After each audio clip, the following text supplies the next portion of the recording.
Hello everyone, hope you had a wonderful week and a nice weekend. Here is crude on the daily time frame. As you can see, we had a pretty nice bounce off of the previous highs basically.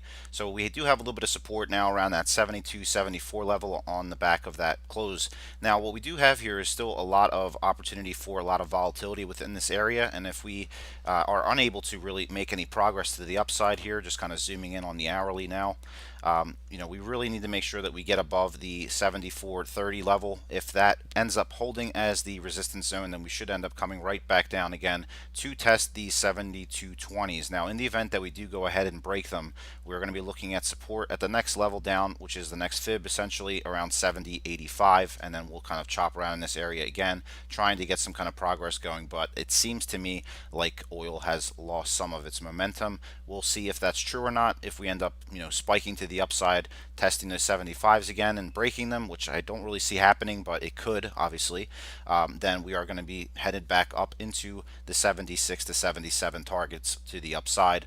But again, I am leaning, kind of thinking that the crude momentum is a little bit ahead of itself, let's put it that way, and we should have a nice pullback coming soon. Again, 72.20s fail, then we're going to be headed right back down into around the 70.88s, and then from there kind of chopping around in here before we make a decision one way or the other. So I am cautious here on oil.